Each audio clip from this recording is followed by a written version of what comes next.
Hello બાળકો, નમસ્તે. ધોરણ 4 વિષય ગુજરાતી અને આજે આપણું લેક્ચર નંબર 7. હવે જો બેટા, આજે આપણે જોઈશું પાઠ 11 ઊંટ અને ફકીર. હવે પાઠમાં જોઈશું કેવું છે એ ખબર પડશે. એક ફકીર વનવગડામાંથી પસાર થતા હતા. એવામાં એક વેપારી તેને સામો મળ્યો. તેણે પૂછ્યું, ફકીર બાપા, તમે આટલામાં ક્યાંય ઊંટ જોયું છે? હવે એક ફકીર છે એ વનવગડામાંથી આવતા હતા અને એવામાં એક વેપારી તમને સામો મળ્યો અને તેણે પૂછ્યું કે ફકીર બાપા, તમે આટલામાં કંઈક મારું ઊંટ જતું જોયું છે? ફકીરે કહ્યું, તેની જમણી આંખ ફૂટેલી છે, તે ડાબે પગે ખોડું છે, તેનો આગલો દાંત પડી ગયો છે, તેની એક બાજુએ મધ તથા બીજી બાજુએ ઘઉં લાદ્યા છે. હવે શું કહે છે કે ફકીરે કહ્યું એમ કે જે ઊંટ છે એની જમણી આંખ ફૂટેલી છે, તે એમ કે ડાબા પગે ખોડું છે અને તેનો આગલો જે દાંત છે એ પડી ગયો છે અને તેની એક બાજુએ મધ અને બીજી બાજુએ ઘઉં લાદ્યા છે. ફકીરના આ સવાલ સાંભળી વેપારી રાજી થતો બોલી ઉઠ્યો. હવે ફકીરે આવું કહ્યું એટલે આ સવાલ જે સાંભળ્યા તો વેપારી છે રાજી થયો અને બોલી ઉઠ્યો, ફકીર બાબા, એ જ મારું ઊંટ, તમે તેને ક્યાં જોયું? અમે સૌ ક્યારના તેને શોધ્યા કરીએ છીએ. હવે આપણે કંઈક આવું થયું હોય અને આપણને કોઈક સામાન્ય અધાણી આપે તો આપણને એમ લાગે કે હા, એ જ મારી વસ્તુ છે. હવે સાચું પણ પહેલાં બરાબર જાણવું જોઈએ. ફકીર બાબા, એ જ મારું ઊંટ. હવે શું કહે છે? વેપારી કહે છે કે હા ફકીર બાબા, એ જ મારું ઊંટ, તમે તેને ક્યાં જોયું છે? અમે તો ક્યારના બધા તેના શોધ્યા કરીએ છીએ. ફકીર બોલ્યા, પણ મેં તમારું ઊંટ તો જોયું નથી. ફકીર શું કહે છે? પણ મેં તમારું ઊંટ જોયું નથી. ફકીરનો જવાબ સાંભળી પેલા વેપારીને થયું કે નક્કી આ ફકીરે મારા ઊંટને જોયું તો છે, પણ તેના ઉપરના જે માલની લાલચ છે તે મને બતાવવા માગતો નથી. હવે ફકીર એવું કહે છે કે મેં તમારું ઊંટ જોયું તો નથી. પણ ફકીર કહે છે, ફકીરનો જે આ જવાબ સાંભળે છે તો પેલો વેપારી જે છે એને થયું કે ફકીરે મારું ઊંટ તો જોયું હશે, પણ આ જે ઉપરનો જે માલ છે મારો, શું કહે છે કે ઉપરના માલના લાલચ છે તે મને કંઈ બતાવવા માગતો નથી. તેને જરા કડકાઈથી ફકીરને કહ્યું, ડાયા થઈ મારું ઊંટ મને આપી દો. તેના ઉપર જે કિંમતી ઝવેરાત પણ હતું, જો નહીં આપો તો પકડીને રાજા પાસે લઈ જવા પડશે. હવે કડક થઈને વેપારી, હવે ફકીરે એવું કહ્યું કે મેં તમારું ઊંટ તો જોયું નથી. તો પછી વકીલના જવાબ સાંભળીને પેલો વેપારી જે છે એ આમ થોડો ગુસ્સે થઈ જાય છે અને આમ કડક થઈ જાય છે. કડક થઈને કહે છે ફકીરને કે તમે બહુ શાણા થઈને ડાયા થઈને મારું ઊંટ મને આપી દો. તેના ઉપર જે કિંમતી જે ઊંટ છે એના ઉપર કિંમતી જે ઝવેરાત પણ હતું, હવે જો તમે નહીં આપો તો હું તમને પકડીને ક્યાં લઈ જઈશ? રાજા પાસે લઈ જવા પડશે. ફકીર બોલ્યા, અરે શેઠજી, હું તમને ખરું કહું છું કે મેં તમારું ઊંટ જોયું જ નથી. પછી તેના ઉપર ઝવેરાતની તો વાત જ છે. હવે ફકીર કહે છે કે અરે શેઠ, વેપારીને શેઠ કહે છે. ફકીર કહે છે કે શેઠજી, હું તમને સાચું કહું છું, મેં તમારું ઊંટ જોયું જ નથી. પછી તેના ઉપર જે ઝવેરાત કિંમતી છે એની તો વાત જ છે વળી. પેલો વેપારી હવે ગુસ્સે થઈ ગયો. તેણે પોતાના માણસોને કહ્યું, આ ફકીરને પકડીને રાજા પાસે લઈ ચાલો.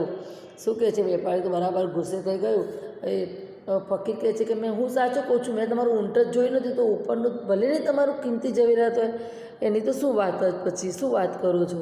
તો વેપારી તો બરાબર ગુસ્સે થઈ ગયો અને શું કહ્યું, એના જે માણસો હતા એમને કહ્યું કે આ ફકીરને પકડીને રાજા પાસે લઈ જાઓ.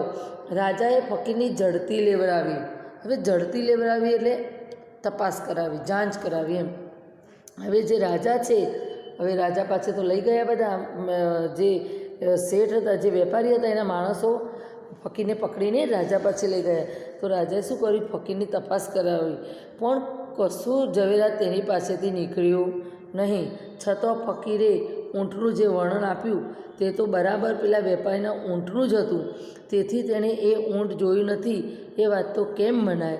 તેની ઉપરના ઝવેરાતની લાલચે તેણે તેને ચોક્કસ ક્યાંક સંતાડી દીધું છે એમ માની રાજાએ તેને સખત શિક્ષા કરવાનો હુકમ કર્યો. શું કહે છે કે રાજાએ જે ફકીરની તપાસ કરાવી તો તેના પાસેથી કશું જ ઝવેરાત, કંઈ કિંમતી ઝવેરાત નીકળ્યું નહીં. ફકીરે જે પહેલાં ઊંટનું જે વર્ણન આપ્યું હતું કે એ ડાબા પગે ખોડું છે, આગલું દાંત પડી ગયું છે એવું એને કહ્યું હતું. તો વેપારીને જે ઊંટનું જે વર્ણન આપ્યું હતું તો તેના ઉપરથી આ રાજાને થોડોક અંદાજ આવે છે કે હવે ઊંટનું જે વર્ણન આપ્યું હતું એ તો વેપારીના ઊંટના વર્ણન જેવું જ હતું, ઊંટ જેવું જ હતું. તો એ વાત તો કેમ મનાય?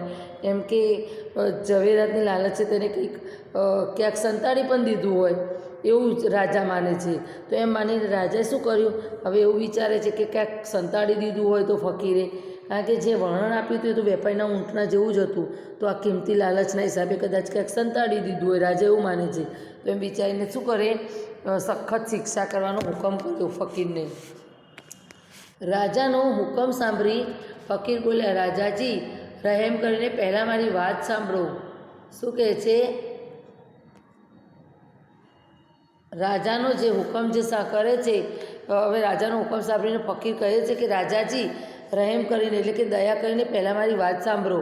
ખરેખર મેં ઊંટ જોયું નથી. વાત એમ છે કે હું વનવગડામાં કેટલાય વર્ષથી રહું છું.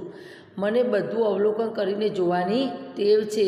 આજે સવારે જ્યારે હું વગડામાં જતો હતો ત્યારે મેં જમીન ઉપર ઊંટના પગલાં જોયા, પરંતુ તેની સાથે માણસના પગલાં ન હતા. તે ઉપરથી મેં માન્યું કે તે ઊંટ તેના માલિક પાસેથી છૂટું પડી ગયેલું હોવું જોઈએ. શું કહે છે કે રહેમ કરીને એટલે કે દયા કરીને પહેલાં મારી વાત સાંભળો. ખરેખર મેં ઊંટ તો જોયું જ નથી, પણ હું વનવગડામાં એટલે કે હું વનવગડામાં કેટલાય વર્ષથી રહું છું. મને બધું અવલોકન કરીને જોવાની ટેવ છે. આજે સવારે હું વગડામાં હતો ત્યારે મેં જમીન ઉપર ઊંટના પગલાં જોયા, પરંતુ જો ઊંટના પગલાં જોયા એની સાથે માણસના પગલાં ન હતા, તો મેં તેના ઉપરથી માન્યું કે તે ઊંટ તેના માલિક પાસેથી છૂટું પડી ગયું હશે. પગલાંના માર્ગની એક બાજુમાં ઝાડના પાંદડા કરડેલા હતા. તે શું કહે છે, પગલાંના માર્ગની એટલે પગલાંના રસ્તાની જે એક બાજુમાં શું ઝાડના પાંદડા કરડેલા હતા, તે ઉપરથી મેં માન્યું કે ઊંટ એક આંખે કાણું હોવું જોઈએ. તેના પગલાંમાંનું એક બાજુનું પગલું જરા ઓછું દેખાતું હતું. જે પગલાંમાંનું જે એક બાજુનું જે પગલું એનું હતું એ ઓછું દેખાતું હતું. તે ઉપરથી એને ધાર્યું કે તે પગે ખોડું હશે. તેને જે પાંદડા કરડ્યા હતા તે પાંદડાનો વચમાંનો ભાગ લટકતો રહી ગયો હતો. તે પરથી મેં માન્યું કે તેનો આગલો એક દાંત પડી ગયો હશે. શું કહે છે કે તેને જે પાંદડા કરડ્યા હતા તે પાંદડાનો વચવાનો ભાગ લટકતો રહી ગયો હતો. તે ઉપરથી એને લાગ્યું કે આગળનો જે છે આગલો દાંત પડી ગયો હશે. તેના માર્ગની એક બાજુએ ઘઉં વેરાયેલા હતા. હવે જે તેના માર્ગની એટલે તેના રસ્તાની એક બાજુએ ઘઉં વેરાયેલા હતા અને બીજી બાજુએ માખીઓ આમ જાણે બણબણતી હતી. તે ઉપરથી મેં અનુમાન કર્યું કે ઊંટની એક બાજુએ ઘઉં લાદ્યા હશે અને બીજી બાજુએ મધ લાદ્યું હશે. કારણ કે જો મધ લાદ્યું હોય તો તમને ખબર હશે બેટા કે ઘર પણ વસ્તુ હોય તો ત્યાં શું આવે, માખીઓ અને બધું બળબણે. ખબર છે ને તમને? આપણે જો ગોળ નીચે વેરાય તો કીડીઓની કેવી લાઈન હરોળ થઈ જાય છે એવું. કોઈ માણસ તેની ઉપર બેઠું હોય તો ઘઉં કે મધ નીચે પડવા ન દે. શું કહે છે? ફકીર બાબા કહે છે કે કોઈ માણસ જો ઊંટની ઉપર બેઠું હોય તો ઘઉં કે મધ નીચે પડવા દે. એ ઉપરથી મેં માની લીધું કે તે ઊંટ એકલું તેના ધણી પાસેથી નાઠું છે. આ જે ઊંટ છે તેના માલિક પાસેથી આમ જતું રહ્યું છે એવું લાગે છે. થોડે દૂર જતાં આ વેપારી મને સામો મળ્યો અને ઊંટ વિશે મને પૂછવા લાગ્યો. તો મેં તેને ઉપર પ્રમાણે ઊંટનું વર્ણન કર્યું. એટલે કે શું કહે છે, મને થોડીક વાર પછી વેપારી સામો મળ્યો અને ઊંટ વિશે મને પૂછ્યું. તો મેં તેને ઊંટનું જે વર્ણન જોયું હતું, આગળ મેં તમને કહ્યું ને, જે સમજાવ્યું ને કે ડાબા પગે ખોડું હશે, એ જે ઊંટનું વર્ણન હતું, કે જમણી આંખ ફૂટેલી હશે, એ બધું વર્ણન જે હતું એ બધું એને કહી સંભળાવ્યું. તેથી તે ઉપરથી તેને લાગ્યું કે વેપારીને મેં બધું વર્ણન કહ્યું એટલે વેપારીને લાગ્યું કે ઊંટ મેં જોયું છે, ફકીર બાબાએ ઊંટ જોયું છે, પણ ઝવેરાતની લાલચે મને બતાવવા માગતા નથી. એટલે આવું ફકીરે કહ્યું કે આ વર્ણન કે જે મેં વેપારીને કહ્યું એટલે વેપારીને લાગ્યું કે આ ફકીર બાબાએ ઊંટ જોયું હશે, પણ આ જે ઉપર કિંમતી ઝવેરાત હતું એના લાલચથી મને બતાવવા માગતા નથી. પણ શું કહે છે કે રાજાજી હું સાચું કહું છું. હવે ફકીર કહે છે કે રાજાજી હું સાચું કહું છું, મેં ઊંટ જોયું પણ નથી કે સંતાડ્યું પણ નથી. રાજાને આ સાંભળીને ખાતરી થઈ કે ફકીરે ખરેખર ઊંટ જોયું નથી કે સંતાડ્યું પણ નથી. તેને ઊંટ વિશે જે કંઈ કહ્યું તે અવલોકન કરવાની ટેવ પરથી જ કહ્યું હતું. રાજાએ ફકીરને ઇનામ આપી છોડી મૂકવાનો હુકમ કર્યો અને તેની જે અવલોકન શક્તિના ખૂબ વખાણ કર્યા.